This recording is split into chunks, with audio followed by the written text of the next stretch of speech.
Goeiemôre. Onthou asseblief dat ons kerkdeure weer oop is, so jy en jou gesin is baie welkom om eredienste by te woon. Die kategese het ook intussen tyd hervat, so ons probeer weer so ver as moontlik ons situasie normaliseer, wat ons Sondag byeenkomste betref. As skriflesing gaan ons vanmôre lees uit die 3de hoofstuk van Paulus se eerste brief aan die Tessalonisense.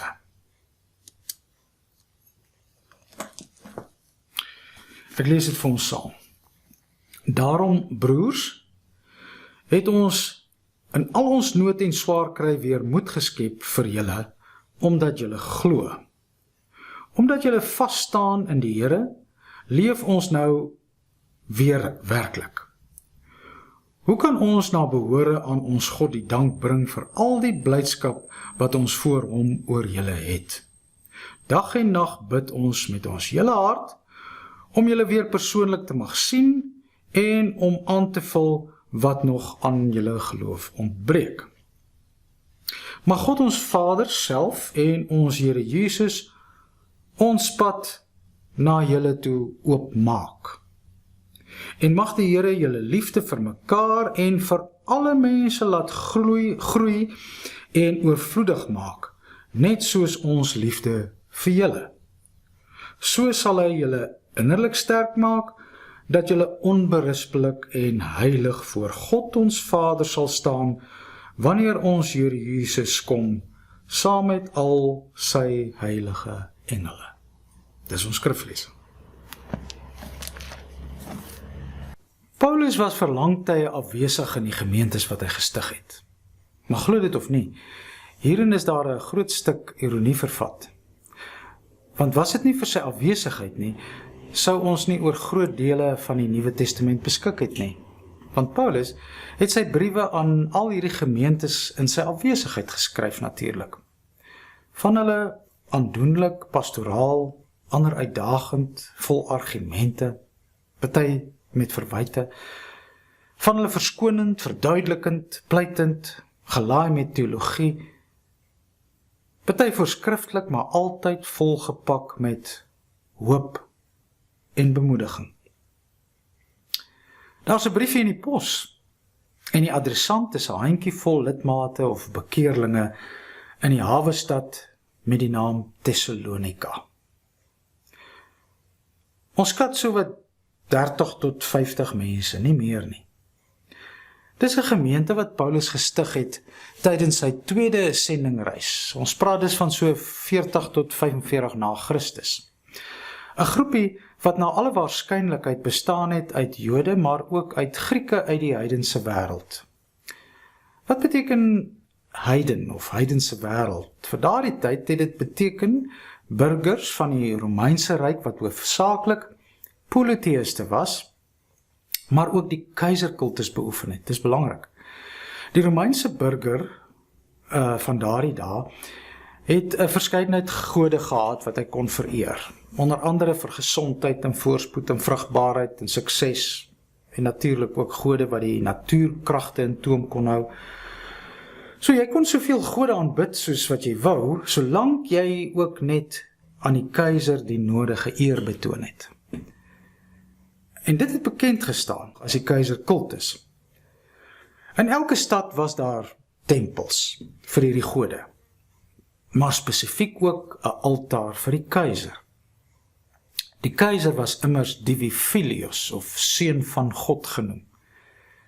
Seneca, die groot leermeester van keiser Nero, beskryf hoe die keisers se geboorte van menslike, maar ook van goddelike herkoms was.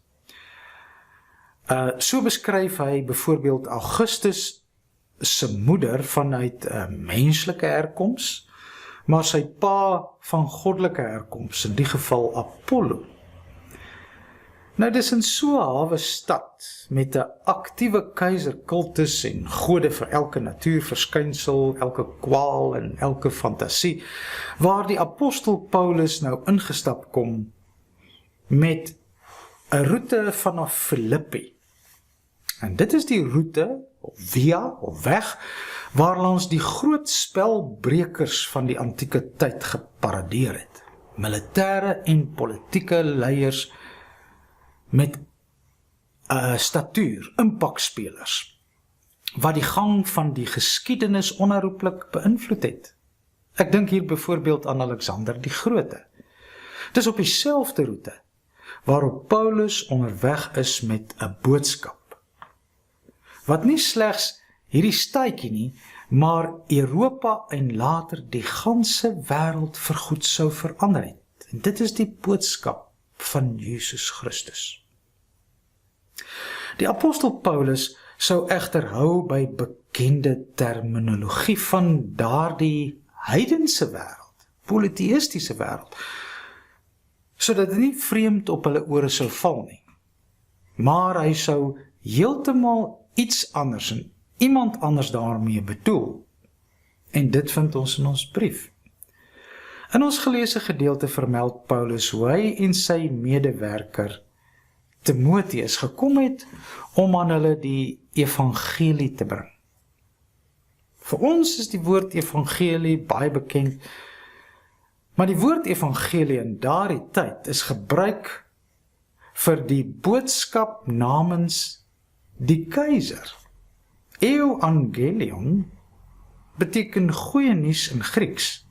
En in daardie jare is boodskappers in die Romeinse ryk uitgestuur om na 'n veldslag die Evangelion aan almal te gaan oordra, dat die keizer oorwin het. Die blye boodskap dat die keizer en sy magte nog 'n veldslag gewen het, nog 'n gebied ingepalm het en nog 'n stad oorwin het. En daarna is dit vasgelê in klip en graniet, beeld en munt. Hier volg 'n aanhaling uit so 'n teks in Engels vertaal.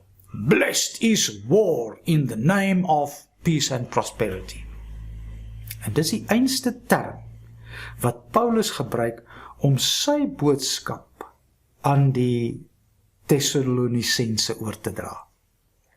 Dis op dieselfde roete, die roete van al die militêre oorwinnaars wat Paulus ook in gedagte het, wanneer hy in 3 vers 11 skryf, mag God ons Vader en ons Heer, Jesus Christus, ons pad na julle oopmaak.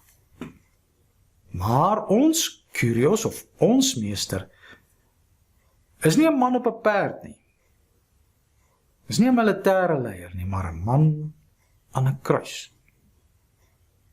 So dink aan daardie via, daai roete, waarop die groot en belangrike leiers van daardie tyd in aantog was, om die Evangelion te kom oordra, die goeie nuus dat nog 'n stad oorwin is, nog 'n beskawing verslaan is, nog onskuldige bloed gevloei het. En dink nou aan Paulus se bewoording. 3 vers 11. Mag God, ons Vader, en mag ons meester, ons Kyrios Jesus, ons pad na julle te oopmaak. So dis 'n ander pad. Dis 'n ander roete.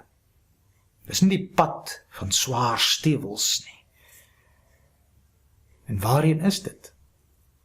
Dis die pad, 2 vers 17, na julle harte. Want ons, sê Paulus in hierdie hele briefie, ons is hartsmense. Ons breek nie mekaar se nekke nie. Ons breek 'n broodjie in alle eenvoud. En ons deel in mekaar se lief en leed. En dis vir ons die evangelie, die goeie nuus. Kan jy nou verstaan? Kan jy nou verstaan waarom hy sê dat ons ter wille van ons geloof vervolg sal word? Want Paulus bied 'n radikaal nuwe boodskap met nuwe waardes aan. Waar dit nie gaan oor die wenner vat alles, of intimidasie, of indoktrinasie om mag te behou en te vertoon nie. Soos ons ook so duidelik deesdae in ons eie land sien nie. Maar om te gee, eerder as om te vat, om op te offer eerder as om bedien te word. Om lief te hê eerder as om gevrees te word. Paulus se boodskap was 'n radikale afwysing van die keizerkultus en alles wat mag en hubris en dominering vertoon. En vandag, as 'n mens nou teruggaan, vandag is daardie standbeelde van mag en status net geraamtes. Van die groot en magtige leiers net legendes oor. Van hulle tempels en paleise net ruïnes. Maar hierdie klein gemeentetjie, waar liefde en omgee en solidariteit met die man aan die kruis betoon is, hier het ons die eerste saadjies van die Christendom wat aanhou ontkiem en groei het. En God het Paulus se gebed verhoor. Hy het 'n pad oopgemaak. 'n Pad na hulle harte en 'n pad na ons harte. En hy maak steeds 'n pad oop. Dink mooi, ook in ons tyd. Hy maak steeds 'n pad oop vir my en jou, ook in hierdie donker tye. Mag God ons Vader en ons Here Jesus vir ons 'n pad oopmaak, veral na mekaar se harte. Amen. Maak vir ons 'n pad oop, Here. Plant in ons harte die saadjies van hoop, geloof en liefde. Bewaar ons van alle gevaar en seën ons met wysheid, geduld en opregtheid. As dit U wil is, gee ons die vrede. Amen.